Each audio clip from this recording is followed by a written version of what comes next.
Okay, we are live. Hi, this is William Ramsey. Welcome to William Ramsey Investigates. On today's show, I have a very special guest. Her name is Lisa Skinner, Skinner. And if you're watching this on Rockfin, Rumble, or X, you will see a cover to her book. The book title is Truth, Lies, and Alzheimer's, Its Secret Faces. And she's written this with Douglas W. Collins. She is a behavior specialist in the field of Alzheimer's disease and related dementias. She's had a 25-year career as a community counselor, private advisor, and regional director of senior care facilities. She's helped thousands of families and caregivers. And she had a number one best-selling book titled Not All Who Wander Need Be Lost. And this is her latest book. And she keeps working with people in this field. And she's been on many national and regional media broadcasts such as CBS, iHeartMedia, Fox, ABC, USA Today, and I will pull up her website, which I'll put in the show notes. Her website, where she can be contacted, is mindingdementiasummit.com, and you can find more information about what she does. Her podcast, too, as well, is something that you can check out. So, again, we're going to talk about this book. Full title, Truth, Lies, and Alzheimer's, Its Secret Faces with Lisa Skinner. So, Lisa, welcome to the show. Hi, William. Thanks for having me. I really appreciate you asking me to come on today to talk about this heartbreaking disease that so many of us are thrust into. Yeah, it's becoming more common. A lot of challenges as people age. They had faced these challenges. Maybe when we're younger, you don't see it up front. Some of the people's parents, or unfortunately, their friends, have some of these either memory or dementia or Alzheimer's. Maybe you can talk about your background, how you got started in this a quarter century ago, and then we can just go from there.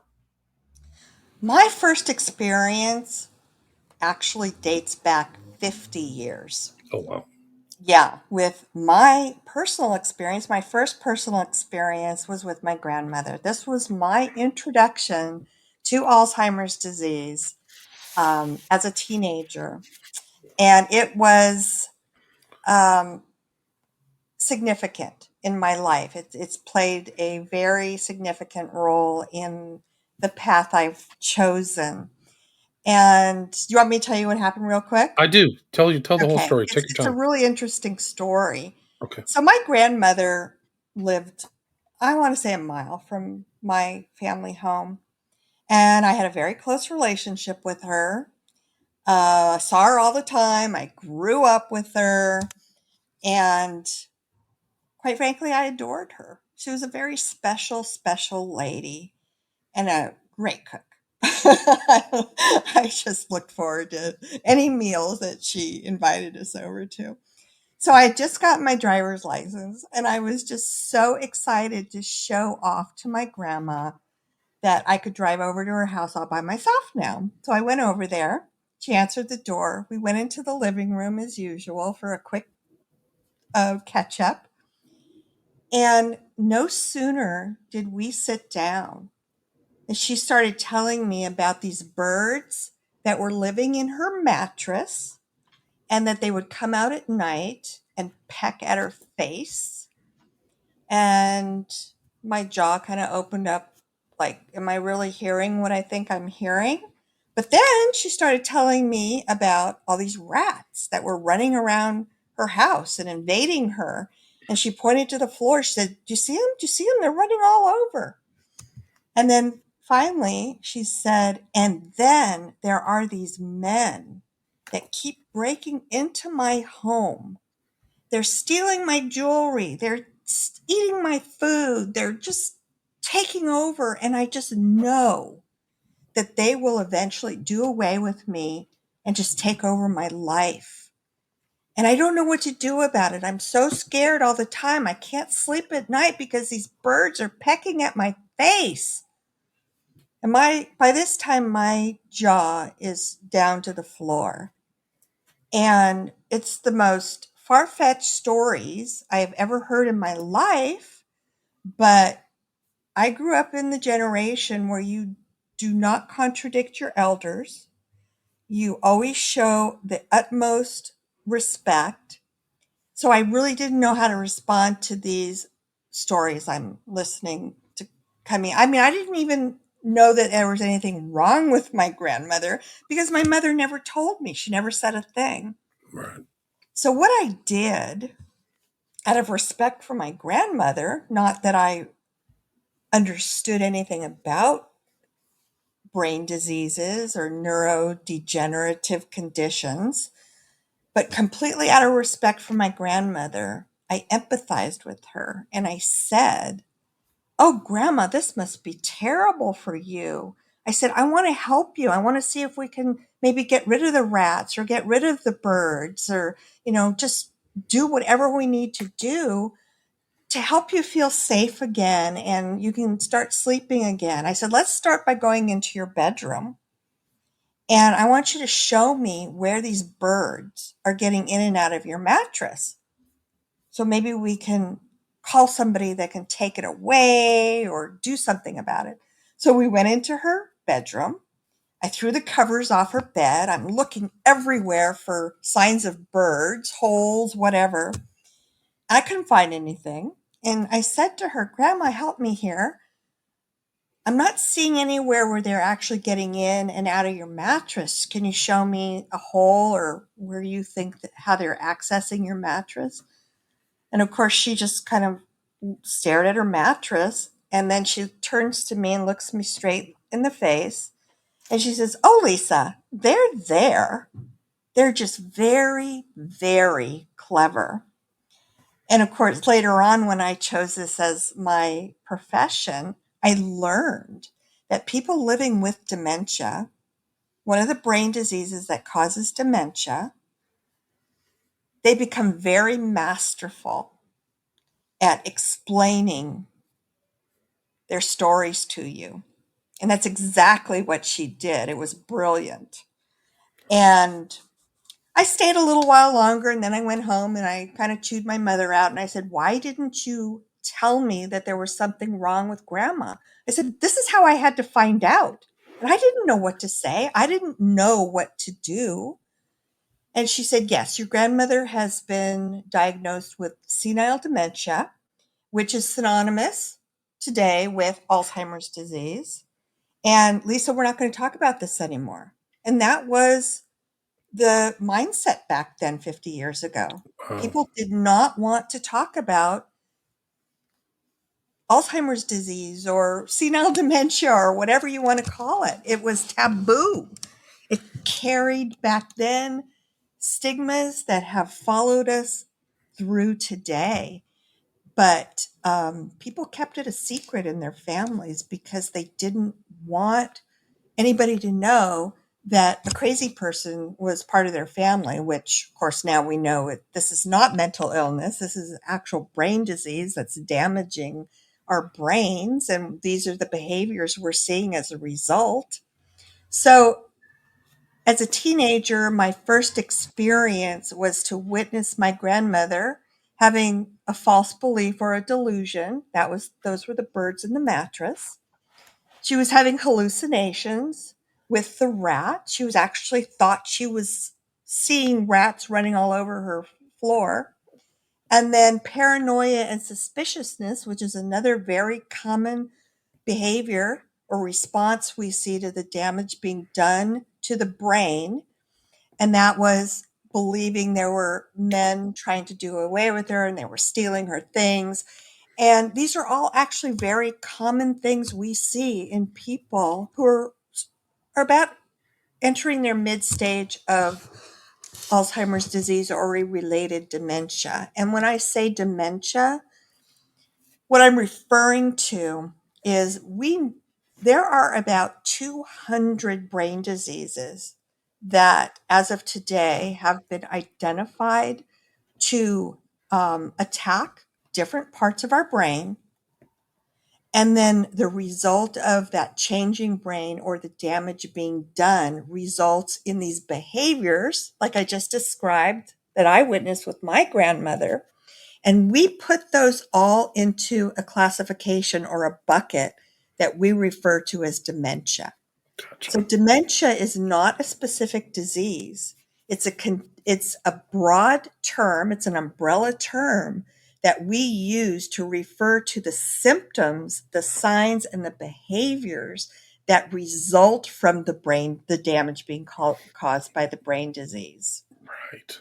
Right. So that's the phenomenon is dementia, not the Yes, cause. Right. that's exactly Uh, right. But the reason why there are hundreds and hundreds of these signs, symptoms, and behaviors, but there are overlapping similarities to what we see, even if it's being caused by a different brain disease. So some of the more common ones are Alzheimer's is the most common. We're starting to hear a lot more about Lewy body disease. yes, I know somebody. Yeah. Uh, Famous we, person in your neck of the woods up in Northern California was what the comedian had Lowy body, right? oh yeah, Robin Robin Williams. Williams. Yeah. So Yeah. it's a And famous then there's person. frontotemporal, there's vascular dementia, which we see the same similar signs, behaviors, but that's actually not a brain disease. That is caused by having a stroke or mini strokes, but the symptoms are very similar. The behaviors are very similar because the damage has been done to the brain by bleeding, the brain bleed. So that's that distinction, which a lot of people are unclear about. So I think it's a kind of an important thing to clarify. Yeah, I agree.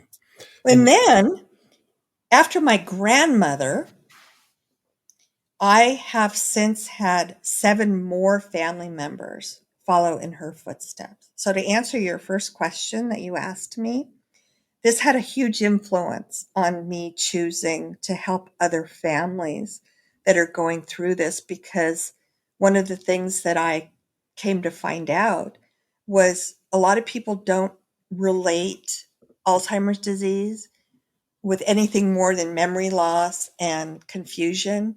And it is so much more complex than that. And I already gave you guys some examples of the behaviors I saw in my grandmother that are very common to having a brain disease. you mentioned stages too. I think that's an important thing to understand too, because people see this slide in. You saw this hallucinations with your grandmother and these kind of stories, but sometimes you get the little trace like something's off with your loved one. They're seeing something. They may respond to sounds differently. They may fly off the handle more. They may become agitated easier. Would you agree that those are kind of the beginning, some of the beginning signs of dementia, like the onset?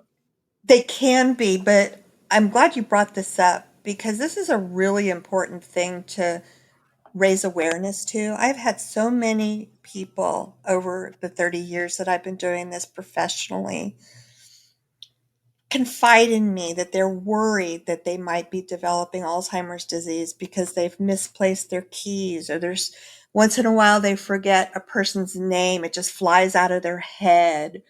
And I think we can all relate to this. It happens to me. Last week I walked into my kitchen. I couldn't remember what the heck I went in there for. I turned around, walked out, and I go, "Oh yeah, now I remember." That is actually considered a part of the normal aging process. It happens to all of us.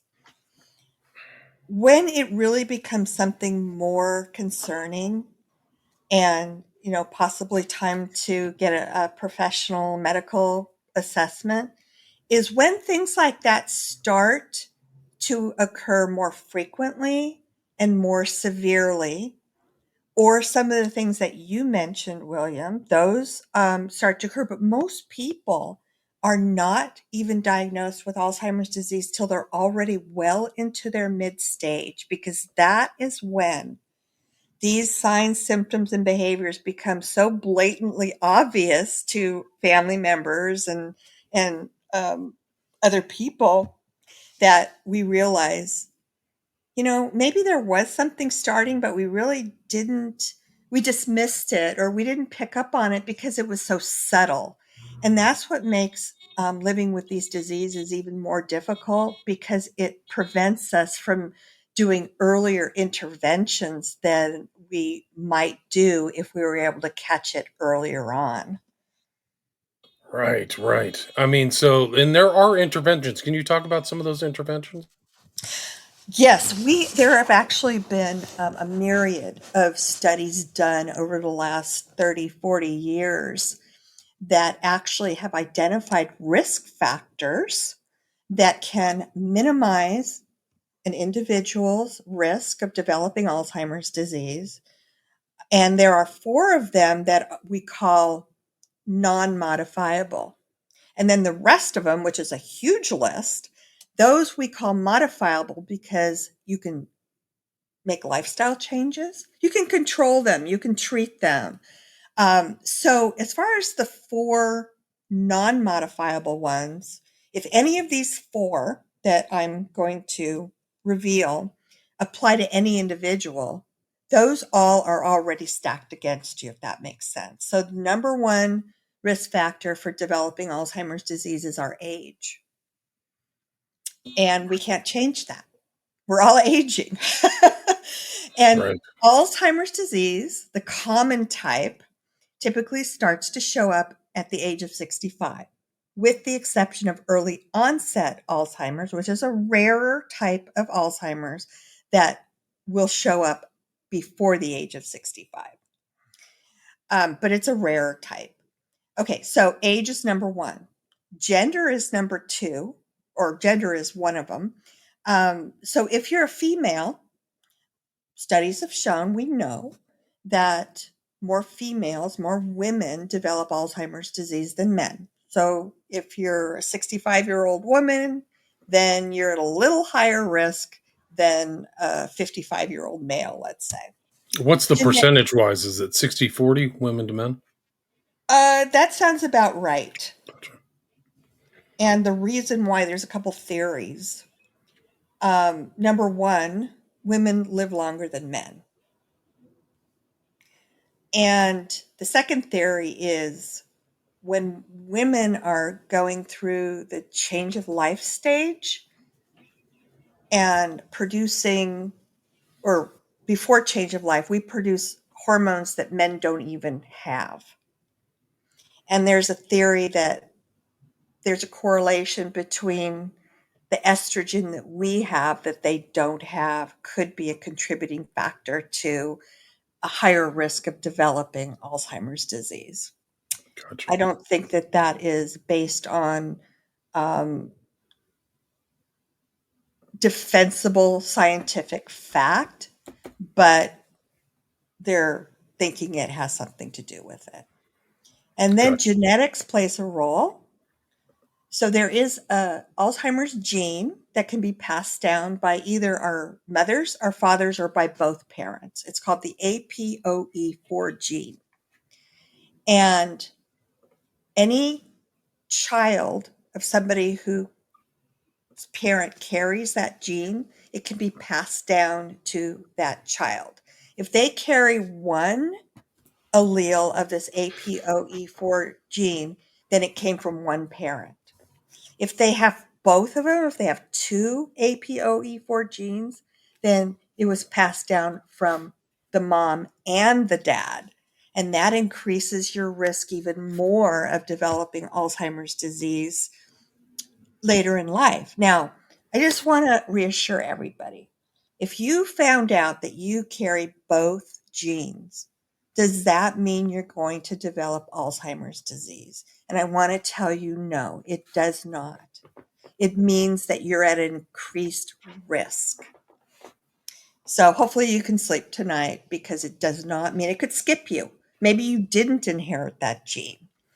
But all of these things that I'm talking about increase a person's risk, does not mean that they will get it. Gotcha. And I mentioned a few minutes ago, I have 8 family members who have developed one of the 200 known brain diseases that cause dementia. 5 of those are blood relatives, and the other 3 were through marriage. Like my mother-in-law was one of them. But 5 of them are in my mother's family. She didn't have it. But I do go through life knowing that I am at increased risk, because obviously it runs in my family. So I have to pay attention to that. Is there anything I can do about it? Yes. Is there any way I can prevent it? Absolutely no. There is no known prevention. And then the fourth modifiable risk is ethnicity.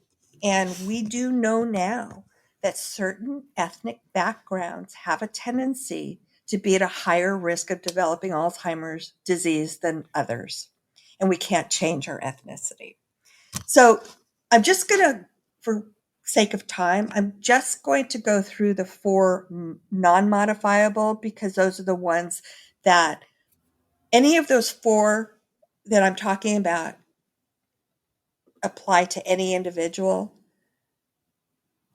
will increase your risk of developing Alzheimer's disease. But then, and I'm not going to go through these in detail, but I'm just going to mention them. There are quite a few risk factors that play into increasing your risk even more because they're going to be added on to the non modifiable ones.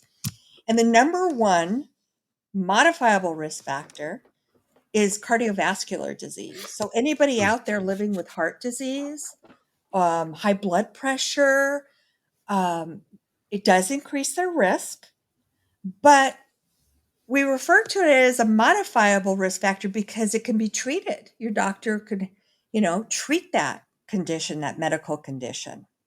There are a whole bunch of medical conditions that fall into um, increasing a person's risk. Diabetes is really huge, sleep apnea, hearing loss, but all of those can be controlled and managed under a doctor's care. So that's what makes the difference between modifiable and non modifiable. And then the other really important ones to be aware of that studies have shown direct correlations to a person's risk of developing Alzheimer's disease is falls under lifestyle choices. So the foods we eat, I think that there's absolute truth in that old adage, you are what you eat. And we have found through these studies that the worst foods that we can eat are ultra processed foods. They cause inflammation in our bodies. They also cause inflammation in our brains. And there is a direct correlation between inflammation and a risk of developing Alzheimer's disease. So that's a lifestyle choice. It's recommended that, to minimize your risk as far as dietary choices goes, to maybe follow more of a keto or a Mediterranean style diet with more leafy green vegetables and complex carbohydrates versus simple carbohydrates because we know they spike the glucose levels in our bodies. So, again, that's controllable if we choose to make those adaptations in our lifestyle. The other thing that we're seeing a direct correlation to a risk of developing Alzheimer's disease is getting a regular exercise. And it doesn't have to be the old no pain, no gain type of really rigorous exercise. You can walk for 20 or 30 minutes, 4 or 5 days a week, and that will suffice in lowering your risk of developing Alzheimer's disease. Because just as we need to exercise our muscles, we need to exercise our the cells in our brains and keep those neurons firing and keep our blood circulating. Those have all been found to be contributors to risk of developing Alzheimer's disease. And then the other thing that is recommended is that we continue throughout our life to stimulate our brains and by learning. And the number one thing that has been pointed to that can really help minimize our chances of developing Alzheimer's disease is to learn a foreign language. You really have to work that brain to translate a language from one to the other. That's a great one. Or learning a musical instrument. But anything that kind of requires critical thinking skills is kind of what they're talking about. Gotcha. So Lifelong learning will help you out. That's one of the positive choices you can inculcate into your life to prevent kind of brain decay, I guess is the way to put it. Yes. And the food you eat. So these are good choices. Exercise, eat well, keep learning. Those are kind of things that keep you healthy. So that's a good concern, and your loved ones too, right? So those are good things to take on in your life. And then so what are the question? What like people always ask? What's the steps people take for people who are moving from kind of the early onset to middle stage Alzheimer's? Like there's a lot of things, caregiving and oversight, and people wander around. There's sundowning, there's repetition, there's all kinds of pretty intense things that happen when people really go to the next stage, right? Yeah, and these things that you mentioned all start showing up about mid stage. Before that, they're pretty subtle. There's another in between or interim stage that we call mild cognitive impairment, but the difference between that and normal aging process is really the frequency and the severity of the memory loss or the cognitive impairment, as we say. So if you're noticing it happening more frequently or more severely, that could be a telltale sign that a brain disease is developing in a person's brain. But not everybody who has mild cognitive impairment advances to dementia. It just depends on what the underlying cause is. So let me just explain that real quickly. If it is a brain disease, one of these 200 brain diseases like Alzheimer's that actually is developing in a person's brain, that will for sure become dementia and progress all the way to the end of life. There's no going back. We have no cure. We have no treatment. We have we have the things we just talked about that can help reduce risk. But it's these are diseases that don't discriminate against anybody. They're either going to pick on you or they're not. And we don't know if we're one or the other until it happens. And that's part of the sadness of these diseases. It can show up in anybody at any time. Um, so, so mid stage is when we really start to notice that there's something really suspicious here. The other thing that happens with mild cognitive impairment, if it's not being caused by an Alzheimer's disease or one of the others, it could be we're seeing this similar symptoms because the person is living with a thyroid condition. That can be treated with Right. antibiotics. So if somebody does test positive for a urinary tract infection and they're treated with antibiotics, those symptoms and signs will go away. They're reversible, but only if it's not due to brain disease. And there's a couple others that are pretty common that mimic dementia symptoms besides urinary tract infections. It's Lyme disease is one. That's huge. Chris Christopherson, for those who you remember of you who remember, I idolized the man when I was a teenager. He was diagnosed with Alzheimer's disease and treated for it for 3 years. And then they decided to test him for Lyme disease, and it turns out that he had Lyme disease. They were Wow. treating him for the wrong thing. And then they started treating him for Lyme disease. But it is easy to misdiagnose because there's no conclusive or definitive diagnosis for Alzheimer's disease. They just process of elimination, they eliminated everything else they thought it could be. So they finally narrowed it down to he has Alzheimer's disease. Nobody thought to test him for Lyme disease until 3 years later, and it turned out to be positive. So that is another thing that can be reversed. And alcohol, dementia is another one.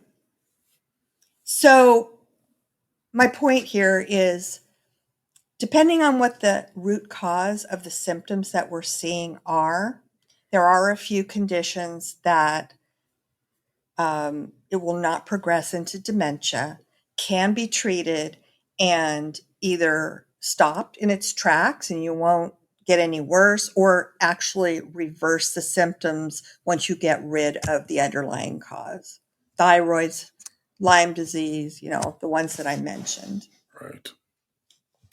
And what's the effect, like somebody who gets sick, the effect on families is it's not just, it's pretty much everybody in that person's circle, right? I mean, Oh, yes. yeah, I mean the psychological toll, not just for the person ailing from the disease, but people around them too. Well, that's a really good point because I have heard so many stories from people who have neighbors that are living by themselves next door with dementia, and they're constantly coming over to their house and they need this and they want that and they're lonely, and it's just constant knock, knock, knock on the window, knock, knock, knock on the door. So it can affect anybody Right. in that sphere. Right. Police, it can the locals, the neighbors, the family. It's really something else because there's wandering. Like this really happens. Like these kind of silver warnings or whatever. Like I'm seeing them all the time. People wander out of their house. Some people have to have like special locks on their doors to keep people from wandering out, right? Yes, and this is really where, to the point where people who do have a brain disease that's causing dementia, it can come out of nowhere, go walking out of the house, and then all of a sudden, just on the flip of a switch, they don't remember their name, they don't remember where they live, they don't remember who they are. My grandmother, that's one of the things she did. She was living alone when I went to visit her. We had to change that at some point. But one day she got in her car to drive to the grocery store, something that she did on a routine basis. And she got on the Sir Francis Drake Boulevard, which was 2 lanes each way. And she stops her car in the middle of Sir Francis Drake and then gets out of her car and starts wandering around because evidently she was looking for the grocery store entrance. And she thought that she had parked her car in the grocery store parking lot. But Wow. she was, yeah. And somebody, thank goodness, noticed that, gosh, there's this elderly woman just wandering around on Sir Francis Drake. And she's put herself in complete harm's way. So he helped her. And that can happen just in a split second. When she got in her car, she knew exactly where she was going and what she needed. And then just instantaneously, her short term memory just short circuited on her. And this happens every day. Right. Happens all the time. These are like the new challenges. And what are your recommendations for people who are at extreme, kind of at the end of I mean, there are certain symptoms like they don't get out of bed, like they almost are shut-ins, right? Like from when they go from moderate to The extreme to severe, yeah, severe. the severe stage, they're needing 24-hour a day, 7-day a week care. They need help with every one of their activities of daily living. A lot of them have kind of fallen into almost a comatose state, but I do want to emphasize that they're still there and they are still aware of their surroundings to some degree. So don't take that for granted because a lot of people think that they're gone and they're not. I mean, as far as um, understanding, hearing you, um, being aware of music, those things are still reaching them. There is a living, breathing, feeling human being still in there to the absolute very end. But a lot of these things that we can keep them safe can be implemented into their homes, your homes, private homes, without having to have them go into a more institutionalized environment like a care home, a memory care neighborhood. But I think the main thing to understand here is there are a lot of products out there and things that we can do to help keep them safer if they want to stay home, if you make a decision to keep them at home, but you really have to make sure that their needs are taken care of. They really, I mean, send caregivers into their home and implement certain safety protocols that will help keep them from opening the front door and walking down the street and then not and getting lost because they don't remember their name or how to get back to their house, that type of thing. Right. It's kind of a slow process. It usually doesn't advance very fast. Would you agree with that?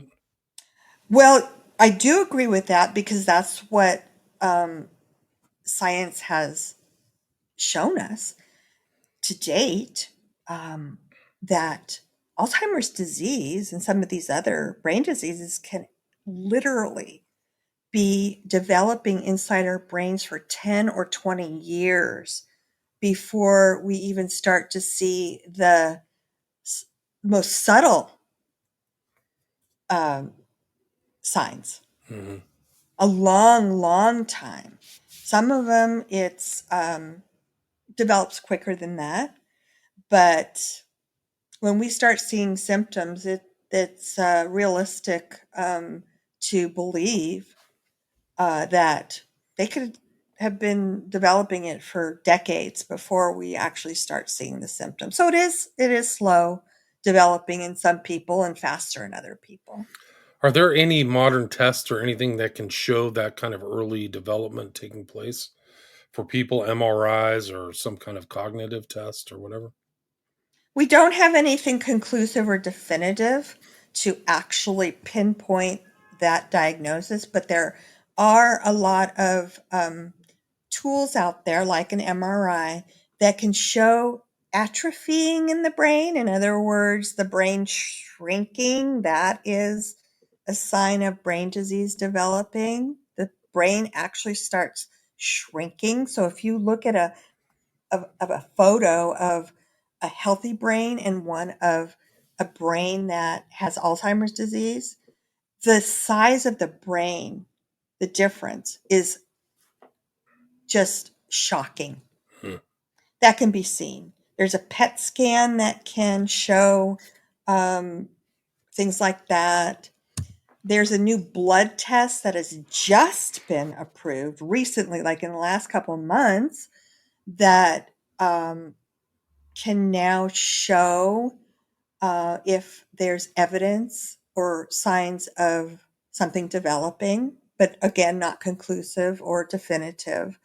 So there are helpful aids now, but nothing that the only thing that we know of right now that can conclusively um, tell if somebody lived with Alzheimer's disease is after they've already passed and they can do an autopsy of the brain. Other than that, it's still okay. Well, I'm seeing signs of shrinkage on this MRI or in this PET scan, so I suspect that what we're seeing here is Alzheimer's disease, but it could be something else.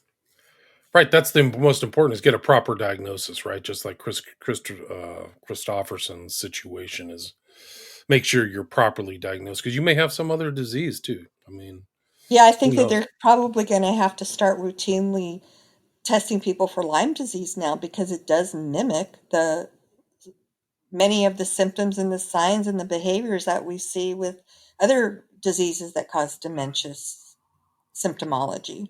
Right. Lisa, we are at the 40-minute mark. Is there anything else you'd like to add or anything I missed before we wrap it up? One thing, and I tell this to everybody, nobody wants to be blindsided by an Alzheimer's diagnosis. It's devastating on families, caregivers, and the people who are diagnosed. My suggestion is to be more proactive, be more prepared if it happens to you, And we're being told that the number of people who will develop Alzheimer's disease just in the next 25 years is expected to triple worldwide.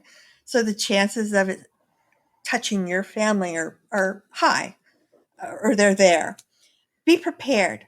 Understand the disease before anything else and know what it does to the brains of the people. And then I teach skills, techniques to know how to effectively communicate with people who are living with these diseases. And I would like to invite everybody out there who is going through this now that I do offer a podcast. I've been doing it for 2.5 years. It's a highly rated podcast globally, and it's a resource for everybody. I talk about every aspect under the sun about living with Alzheimer's disease and related dementia. And that's a free resource for everybody. And that's Truth, Lies, and Alzheimer's, right? So people can find that anywhere. Same title Apple, as my book. It just yeah. doesn't have its secret faces, but that is my podcast, Truth, Right, Lies, and podcast. Alzheimer's. And then your website is mindingdementiasummit.com, right? So Correct. there's also more information there in some of your other interviews. And is that the best way to contact you as well as through that? I have a Facebook group that you can message me. That's called Lisa Skinner Author on Facebook. Okay. Or you can hit contact on my website. Okay. Yeah. It's good. So there's places to contact you. Yes. And the book can be found on Amazon. So let's get that back up. Let's get the title. Full title again is Truth, Lies, and Alzheimer's: Its Secret Faces. The author is Lisa Skinner, Skinner. And I'll put links to her Facebook group, her website, and her podcast in the show notes so people can check that out. And thanks so much for your time and your wealth of information. I really appreciate it. Thanks again for having me. Okay, I appreciate that. Great. Stay there.